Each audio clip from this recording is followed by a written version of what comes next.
Thank you. So చాలా మందికి తెలుసు అని తెలియని వారికి నేను చెప్పదలుచుకుంది ఏంటంటే తను స్క్రీన్ రైటర్గా ఆల్రెడీ చాలా సినిమాల్లో ప్రూవ్ చేసుకున్నారు. రాధేశ్యామ్ సినిమా, అలాగే నేషనల్ అవార్డ్ పొందిన మహానటి సినిమాకి స్క్రీన్ రైటింగ్ రాసింది పద్మావతి గారి. ఒక్కసారి గట్టిగా చెప్పట్లండి. అలాగే ఆల్రెడీ ఈ సినిమాకి 14 ఫిల్మ్ ఫెస్టివల్ సంపాదించుకొని గెలుచుకొని ఇప్పుడు మీ అందరి మనసులు గెలుచుకోవడానికి వస్తున్నారు. అందుకనే నేను ఏం చెప్పదలుచుకోలేదు. Over to this and from one women to another women, thank you very much for bringing a movie that brings peace using non-violence as a weapon. Thank you very much. Over to you. Okay, ఇది బాగా time పట్టేస్తుంది, so కొంచెం ఓపిక్గా ఉండండి. Sorry. So ఈ journey start అయింది సడన్గా. నా ఫ్రెండ్ వెంకట్ కర్నాటి అని ఒక అబ్బాయి వచ్చి జస్ట్ ఒక ఐడియా త్రో చేశాడు. ఒక చెట్టుకి మనిషికి మధ్య ఒక లవ్ స్టోరీ ఉంటే ఎలా ఉంటుంది అని. దాన్ని పట్టుకొని ఆ ఐడియాని నేను చర్న్ చేసి, ఆ అబ్బాయి వదిలేసి వెళ్ళిపోయాడు ఐడియా నా దగ్గర. నేను దాన్ని పట్టుకొని వేలాడుతూనే ఉన్నా. 1 year అయింది, 2 years అయింది, రాస్తూనే ఉన్నాను. అండ్ చాలా చోట్ల చెప్పాను, అందరు చాలా బాగుంది అన్నారు. కానీ ఒక 15 ఏళ్ళ అమ్మాయి హీరో అంటే ఎవరు ఒప్పుకోవట్లేదు. సరే దీన్ని ఏదో చేయాలని చెప్పి సింధుకి చెప్పాను కదా. సింధు విని కంట్లో నీళ్ళు పెట్టుకొని, ఏంటి ఇంత బాగా రాసావు కదా, నేను ప్రొడ్యూస్ చేస్తా, నీ దగ్గర డబ్బులు ఎంత ఉన్నాయంటే 5,000 6,000 ఉంది దాని దగ్గర. ఈమె ఒక ప్రొడ్యూసర్, నేను డైరెక్టర్ అయినట్టే ఈ కథ అని నేను ఇంకా స్టార్ట్ చేశాను. సరే ఏం చేస్తుందో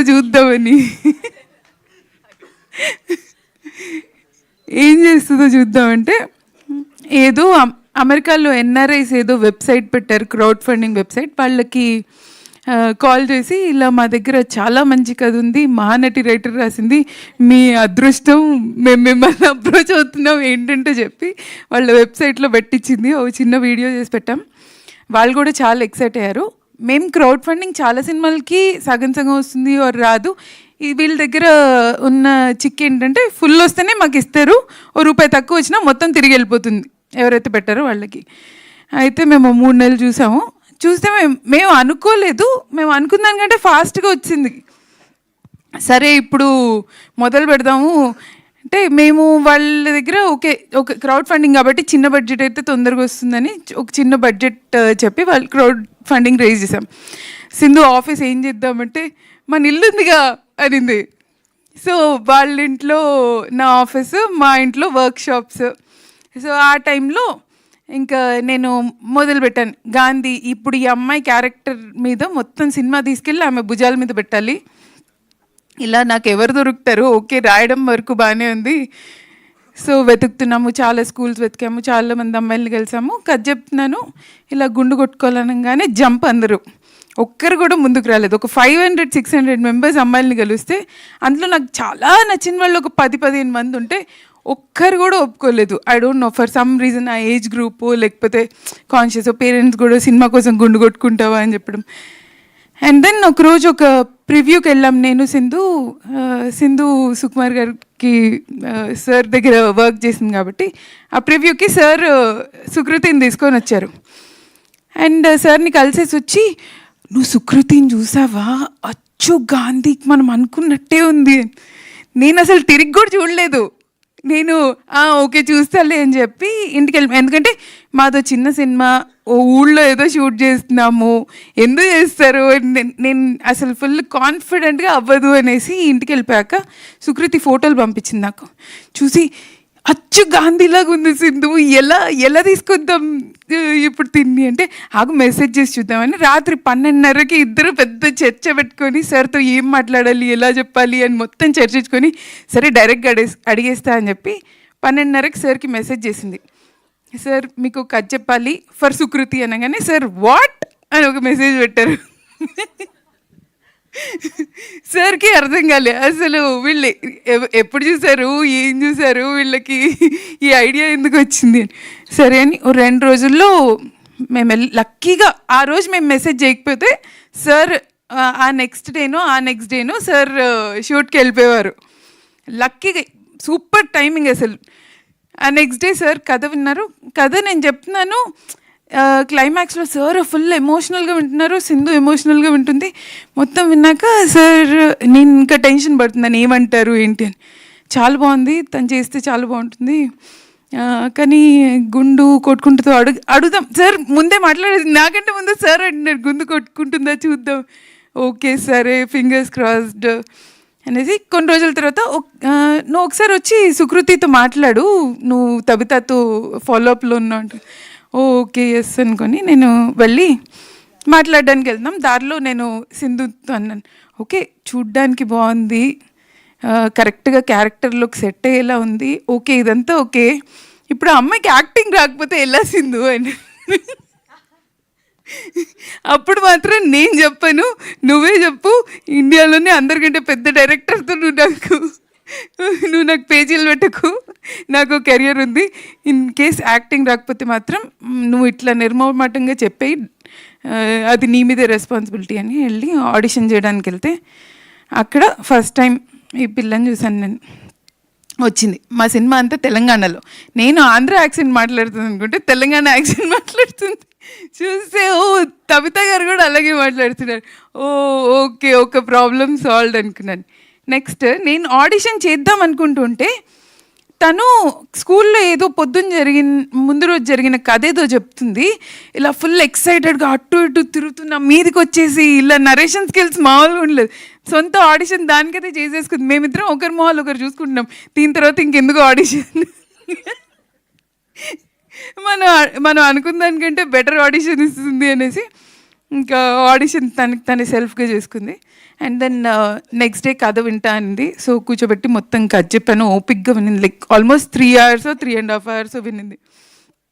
అండ్ దెన్ కథ అంతా విన్నాక ఇప్పుడు గుండు టాపిక్. సో గుండు గురించి నేను ఎలా అడుగుతాం అనుకుంటే, హే గుండు కొట్టుకోవాలి కదా, cool, can I shave my head. నాకు ఇట్లా వెనకాల వైలెన్స్, పక్కన చిచ్చుబుడ్డీలు, డ్రమ్స్, ఇంకా మామూలు ఆనందం కాదు నాకు. ఆ రోజు ఒప్పుకుంది. ఏ రోజున వచ్చి నేను కొట్టుకోను, నేను చేయలేను, ఒక్కసారి కూడా డౌట్ కూడా లేదు. అండ్ షీ డిడ్ ఒక 2 months వర్క్షాప్కి వచ్చింది.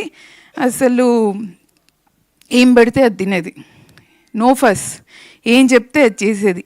పొద్దున్న మొదలు పెడితే ఈవినింగ్ దాకా వర్క్షాప్స్ ఉండేది. అండ్ ఫస్ట్ రీడింగ్లో నేను తనకి ఏం చెప్పలేదు క్యారెక్టర్ గురించి.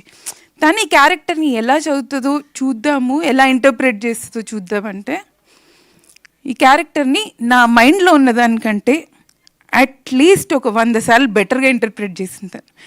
I don't no if that happens, ఎందుకంటే నేను ఇన్ని కథలు రాశాను, ఏ రోజు ఒక యాక్టర్ నా స్క్రిప్ట్లో ఉన్నదానికంటే బెటర్గా పర్ఫామ్ చేసి నేను ఎరగలేదు. ఇదైతే నేను ఖచ్చితంగా చెప్తున్నాను. ఫస్ట్ టైం అది ఒక 13 ఏళ్ల పిల్ల చేసింది. That was amazing. అసలు ఐ వాజ్ మైండ్ బ్లోన్. అసలు దీనికి ఎలా తెలిసింది, నేను మైండ్లో ఉన్నది అనుకున్నది దీనికి ఎలా తెలిసింది, లైక్ ఎలా అర్థమైంది, because there lot of depth, చిన్న డీటెయిల్స్ ఉన్నాయి, అన్నీ పట్టుకుంది, ఎవ్రీ డీటెయిల్ పట్టుకుంది.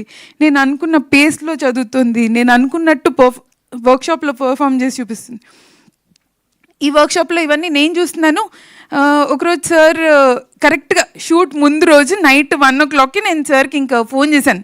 ఇంకా ఫుల్ జిటర్స్, సార్ నాకు భయం వేస్తుంది అంటే, అవునా నాకు భయంగా ఉంది, సుకృతి ఎలా, సార్ సుకృతి బాగా చేస్తుంది, నేను ఎలా చేస్తానో నాకు భయంగా ఉంది, అది చాలా బాగా చేస్తుంది అంటే, సార్ అవునా అని సార్కి ఇంకా అప్పటికి వీళ్ళిద్దరికి ఇంకా కన్ఫర్మ్డ్గా తెలియలేదు దాని full talent. Next day first షాట్లో తబిత గారు ఫస్ట్ షాట్లో ఫస్ట్ టేక్ నేను దాన్ని పిలిచి ఫస్ట్ టేక్ ఓకే అయిపోవాలి నాన్న, సెంటిమెంటల్లీ ఫస్ట్ టేక్ ఓకే అయితే బాగుంది. అది ఒకసారి చెప్పాను. నాకు తెలిసి సినిమాలో 90% of her shots are first takes, at least 90%. I don't know అది ఏం నేర్చుకుంది, ఎక్కడ నేర్చుకుంది. According to what sir said, sir అది ఎప్పుడు సెట్కి రాలేదు, దానికి ఏం తెలియదనే చెప్పారు. కానీ ఎవ్వరికి తెలియలేదు అసలు దానికి ఏం తెలుసు అని. But for 13-year-old to do that is amazing. మీరందరూ చూస్తారు. ఐ డోంట్ నో రేపు మీకు సినిమా నచ్చుతుందో లేదో నాకు పక్కన పెడితే మీ అందరికీ సుకృతి మీద ఒక రెస్పెక్ట్ వస్తుంది, which will never forget. I promise. ఒక గుడ్ యాక్టర్ని చూసినప్పుడు మనకు మనసులో నుంచి ఒక రెస్పెక్ట్ వస్తుంది కదా, అది she will take that for ever. That is for certain. ఇంకేది జరిగినా జరగకపోయినా అది పక్కాగా జరుగుతుంది. ఆ తర్వాత ఈ ఇద్దరు నెహాల్ ఇంకా భాను, వీళ్ళిద్దరు ఫ్రెండ్స్. సో ఈ అమ్మాయికి ఈ సినిమాలో ఇద్దరు ఫ్రెండ్స్. వీళ్ళ ముగ్గురు మధ్యలో కెమిస్ట్రీ, ఎందుకంటే నాకు నా లైఫ్లో ఎప్పుడు ఇద్దరు బెస్ట్ ఫ్రెండ్స్ అబ్బాయిలు ఉన్నారు. సో నేను రాసుకున్న క్యారెక్టర్కి కూడా ఇద్దరు అబ్బాయిలు, వాళ్ళు బెస్ట్ ఫ్రెండ్స్. వీళ్ళ ముగ్గురు మధ్యలో కెమిస్ట్రీ ఎలా ఉంటుంది అనుకుంటే, వీళ్ళు షార్ట్ తర్వాత కూడా ముగ్గురు ఇలా ముగ్గురు కలిసి ఇలా హాయిగా షాప్కి వెళ్ళి చిప్స్ కొనుక్కొని తిరుగుతూ, ఊర్లో ఎక్కడ పడితే అక్కడ తిరుగుతూ, వీళ్ళు మామూలుగా ఎంజాయ్ చేయలేదు. వీళ్ళు ముగ్గురు ఇప్పుడే కలిసారు అంటే ఎవరు నమ్మేవాళ్ళు కాదు. ఆల్రెడీ నేను ఫ్రెండ్స్ని వెతుక్కొని క్యాష్ చేశాను అనుకున్నారు చాలామంది. సో దట్ వాజ్, అది ఇంకో అదృష్టం. సో నాకు ఇలా అదృష్టాల మీద అదృష్టాలు జరిగాయి ఈ సినిమాతో. నెక్స్ట్ తబిత గారు. బేసిక్లీ మా బడ్జెట్ చాలా చిన్నది. సార్ ఏమో మమ్మల్ని ఒక్కరోజు కూడా డబ్బులు ఉన్నాయా, క్యారవాన్ దా, ఏ హోటల్లో ఏమీ అడగలేదు. ధైర్యంగా ఇలా వైఫ్ని కూతుర్ని పంపించారు. నేను ఏదో పల్లెటూరులో షూట్ చేస్తున్నాను. నేను మామూలుగా రెక్కీకి చాలా రోజులు ఆ ఊర్లో టైం స్పెండ్ చేశాను. నేను రెక్కీకి ఎవరి ఇంట్లో పడితే వాళ్ళ ఇంట్లోకి దూరి టీ తాగేదాన్ని, వాళ్ళతో ముచ్చట్లు పెట్టేదాన్ని. ఈవిడ వచ్చాక ఈవిడ కూడా నాతో కలిసి ఎవరింట్లో పడితే వాళ్ళ ఇంట్లోకి దూరి టీ తాగి ఇద్దరం కలిసి ఆ ఊర్లో మా ఇష్టం ఎక్కడ పడితే అక్కడ తింటాము. సో ఇలా సరదాగా ఉండేది. ఒక కథ చెప్పాలి. ఒకరోజు వర్షం పడుతుంది, సెట్లో చినుకులు పడుతున్నాయి, అందరూ యాక్టర్స్కి గొడుగులు పెడుతున్నారు. అంతే సడన్గా నేను మానిటర్ ముందు కూర్చున్నాను, నా నెత్తి మీద గొడుగుంది. నాకెవరు గొడుగు పెట్టారని వెనక్కి తిరిగి చూస్తే ఈవిడ గొడుగు పట్టుకుని నా వెనకాల నిలిచింది. నేను ప్లీజ్ తబిత గారు నా పరువు తీకండి, ఎవరైనా చూస్తే ఈ డైరెక్టర్ చూడు ఎంత పొగరు, సుకుమార్ గారి వైఫ్తో గొడుగు పట్టించుకొని నిలిచింది అనుకుంటారని. సో దట్ అక్కడి నుంచి షీ స్టోల్ మై హార్ట్. ఆ రోజు నాకు అనిపించింది like not just a beautiful mother, you're a wonderful friend. And every year నాకు తప్పకుండా ఇంత పెద్ద జాడి ఆవకాయ వస్తుంది, ప్రతి పండగకి కాల్ వస్తుంది, like I don't have parents. So ఈ సినిమాతో నాకు మెయిన్గా ఏం దొరికిందంటే the family I lost I found with that.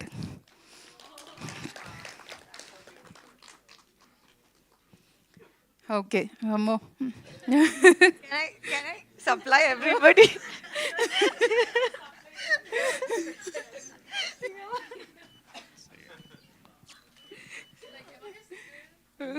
Okay okay. So and మా సింధు ప్రొడ్యూసర్ అని మేమందరం ఫిక్స్ అయ్యి నమ్మి తన్ని దూకాము రంగంలోకి. సార్ ఏమో కూతురునిచ్చి పంపించారు. అక్కడ ఊళ్ళో ఏమీ లేదు, ఉన్న ఒక్క హోటల్లో వీళ్ళు ఉన్నారు. ఎంతమంది వచ్చినా ఇప్పుడు ఒక రూమ్లోనే అడ్జస్ట్ అయ్యేది. ఎప్పుడు కనీసం కాల్ చేసి ఇంకో రూమ్ ఉందా అని కూడా అడగలేదు. సో అసలు మాకు అర్థం కాలేదు, ఏంటి వీళ్ళు నిజంగానేనా లేకపోతే. Okay. So it was like family. అసలు నేను మాటల్లో చెప్పలేను. ద హోల్ థింగ్ మేము ఇమాజిన్ చేసుకున్న దానికి అక్కడ జరిగిన దానికి అసలు పొంతనే లేదు. ఆ తర్వాత మా సింధుకి ప్రొడక్షన్ టీం లేదు. సో ఓన్లీ నాకు డైరెక్షన్ డిపార్ట్మెంట్ ఉంది. సో పేమెంట్ చేయాలన్నా వాళ్ళే, సౌండ్కి సౌండ్ కంట్రోల్ చేయాలన్నా వాళ్ళు ఎంతమంది అంటే ముగ్గురు. ప్రతి పని వాళ్ళే చేయాలి. అసలు వాళ్ళు నన్ను మామూలుగా తిట్టుకొని ఉండరు సెట్ మీద. So thanks Uday, Abhi, Ramya and Durga and Siddhu, ఇద్దరు my interns, and direct coach Naveen. పిల్లలందరికీ తను చాలా ఇష్టం. సో నవీన్ని పంపించేదాన్ని నేను, పిల్లల్ని నువ్వే హ్యాండిల్ చేయి, వాళ్ళు ఎక్కడున్నా వాళ్ళ వెంటబడి తిరిగి పరిగెట్టి డైలాగులు నేర్పించాడు. So Naveen, thank you so much. You're not here today but I'm really thankful. And ఇద్దరు హరీలు ఉన్నారు ఈ సినిమాలో. ఒకరు హాల్ వేపేశాడు. సో నా మ్యూజిక్ డైరెక్టర్ రీ అండ్ నా ఎడిటర్ హరి.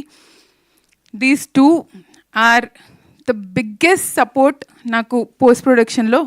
నేను చేసిన తప్పులన్నీ కవర్ చేశారు పకడ్బందీగా. సో థ్యాంక్ యూ రీ, థ్యాంక్స్ హరి.